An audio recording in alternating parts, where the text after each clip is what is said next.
प्रभु को धन्यवाद। आप सभी को जय मसीह की। हम बाइबल से एक ऐसे व्यक्ति के बारे में देखेंगे जिसके जीवन में परमेश्वर ने कैसा अद्भुत काम किया है। लेकिन उससे पहले हम अपने जीवन में देखेंगे, क्या आपको लगता है कि परमेश्वर किसी भी व्यक्ति को जिससे वह अपनी सेवा कराना चाहता है उसे डायरेक्टली सेवकाई दे देगा, या किसी भी व्यक्ति को जिससे वह वर्शिप कराना चाहता है डायरेक्टली वर्शिप दे देगा? जी नहीं, ऐसा नहीं होता। परमेश्वर किसी भी व्यक्ति का चुनाव करता है तो वह उसे पहले छोटे छोटे ऐसी चीज़ें देता है, ऐसे छोटे छोटे पद देता है जिस पर वह व्यक्ति क्या करे, उसको निभाए।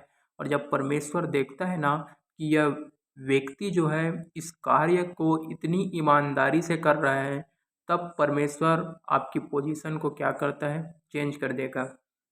ठीक हम बाइबल में इसी प्रकार से देखते हैं। तो यूसुफ के बारे में देखेंगे। यूसुफ जो होता है वह याकूब का पुत्र होता है, और इसके भाई लोग इसको क्या करते हैं, इसे मिस्री के हाथों में क्या करते हैं, बेच देते हैं। अब मिस्री एक पोतीपर नामक व्यक्ति इसे क्या करता है, खरीद लेता है और उसे अपना दास रखता है। जब यह देखता है ना, उसको स्वामी पोतीपर जब देखता है कि यूसुफ के साथ में यहोवा चलता है, परमेश्वर उसके साथ साथ चलता है और जो कार्य वह करता है वह कार्य सफल हो जाते हैं, तब व्यक्ति क्या करता है पता है, पोतीपर क्या करता है, उसे अपने घर में क्या करता है, अधिकारी ठहराता है। और जब इसे अधिकारी ठहराता है तब उसके घर में और आशीषें आने लगती है। यहाँ तक कि यूसुफ इसके घर के सारी जितनी भी जानकारियाँ रहते हैं, संपत्ति के जानकारी हो चाहे कोई भी जानकारी हो, सारा देख रेख कौन करता है, यूसुफ ही करता है। उसे एक जिम्मेदारी दी जाती है। लेकिन एक दिन ऐसा होता है कि यूसुफ जो है, पोतीपर की जो पत्नी रहती है, इसे कहती है कि आ मेरे साथ पाप कर करके, लेकिन यूसुफ मैं नहीं करूँगा करके वहाँ से क्या करता है, भाग जाता है। लेकिन जो पाप उसने किया भी नहीं था, उसी पाप का उस पर ब्लेम लगाया जाता है और उसे क्या किया जाता है, जेल खाने में भेज दिया जाता है। और जब देखता है बंदीगृह का जो दरोगा भी होता है ना, वह भी देखता है कि इसके साथ में परमेश्वर चलता है करके, तब जो दरोगा होता है वह क्या करता है पता है, जितने भी वहाँ पर बंदी गृह में जो कैदी थे उनके ऊपर यूसुफ को अधिकारी देता है। और जो चीज़ें यूसुफ कहता था वो उसी की आज्ञा के अनुसार वहाँ पर क्या होता था, किया जाता था। तो देखिए, सबसे पहले यूसुफ को परमेश्वर ने कहाँ पर उसको एक पद दिया, पोतीपर के घर में, वहाँ पर अधिकारी ठहराया। उसके बाद कहाँ पर दिया, बंदी गृह में, वहाँ पर उसे एक अधिकार दिया गया। और एक समय ऐसा आता है कि जब फिरौन एक स्वप्न देखता है और उसका स्वप्न का जो अर्थ होता है वह कोई नहीं बता सकता, किंतु यूसुफ एक ऐसा व्यक्ति होता है जो जो उसके स्वप्न का क्या करता है, अर्थ को बता देता है।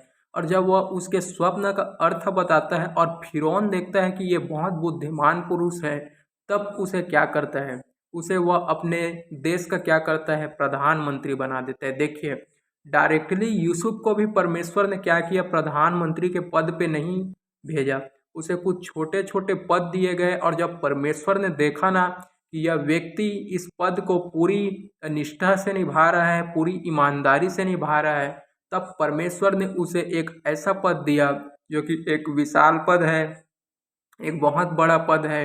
उसे एक देश का क्या किया गया, उसे एक प्रधानमंत्री बना दिया गया। ठीक इसी प्रकार से जब हम कलीसिया में किसी व्यक्ति को पूछते हैं कि कलीसिया में चाहे दरी बिछाने के लिए हो, चाहे चेयर्स लगाने के लिए हो, चाहे कुछ भी पानी भरने के लिए हो, हम पूछते हैं कि ऐसे कार्य के लिए कौन व्यक्ति चर्च के टाइम से आधा घंटा पहले आकर इन कार्य को करके परमेश्वर का भवन तैयार करेगा करके।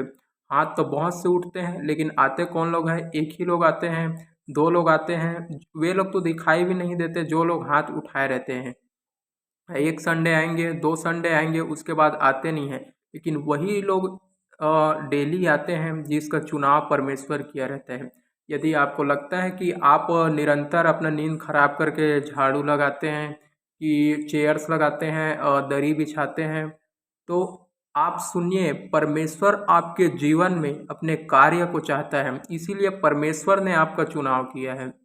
जो भी आपके जीवन में हो रही ना, अभी आप एक छोटी से कार्य को करते हैं, लेकिन जिस दिन परमेश्वर जब आपको देखता है कि आप उस कार्य को पूरी ईमानदारी के साथ कर रहे हैं, तब निश्चय मेरा यह विश्वास है कि परमेश्वर आपकी जो है, आपकी पोजीशन को बदलेगा और जिस कार्य के लिए उन्होंने आपका चुनाव किया है, उसी कार्य के लिए आपको वह क्या करेगा, आपको अपनी ओर से बुलाहट देगा और वह आपके जीवन पे अपना कार्य करेगा।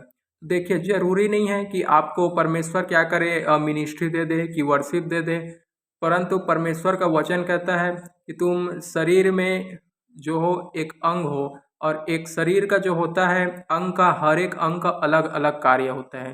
तो ज़रूरी नहीं है कि वो आपको मिनिस्ट्री दे दे कि वर्शिप दे दे, हो सकता है वो आपको भविष्यवाणी करने का वरदान दे दे, या आपको वर्शिप करने का भी वरदान दे सकता है, मिनिस्ट्री करने का भी वरदान दे सकता है। हर एक का परमेश्वर के जीवन में, हर एक व्यक्ति के जीवन में परमेश्वर का अलग अलग प्लान होता है।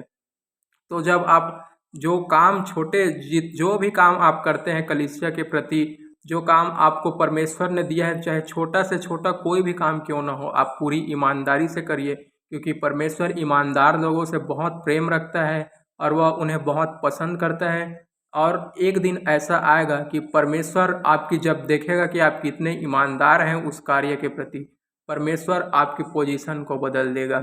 जिस प्रकार यूसुफ के जीवन में उसने कार्य किया, उसी प्रकार वह आपके जीवन में भी कार्य करेगा। इसीलिए परमेश्वर कहता है कि तुम यदि अपने आप को छोटे बनाओ तो तुम बड़े किए जाओगे। तो हमें अपने आप को कभी बड़ा बनाना नहीं है, परंतु अपने आप को छोटा ही बनाना है, क्योंकि बड़ा करने वाला जो होता है वो हमारा कौन होता है, यहोवा परमेश्वर होता है। तो हम उसकी निरंतर उसके पास जाएं और उसकी संगति करें और उसके प्रार्थना में आगे बढ़ें, और जो जिस कार्य को परमेश्वर ने हमें दिया है उस कार्य को पूरे ईमानदारी के साथ करते रहें। प्रभु आपको इस वचन से आशीष दे। जय मसीह की।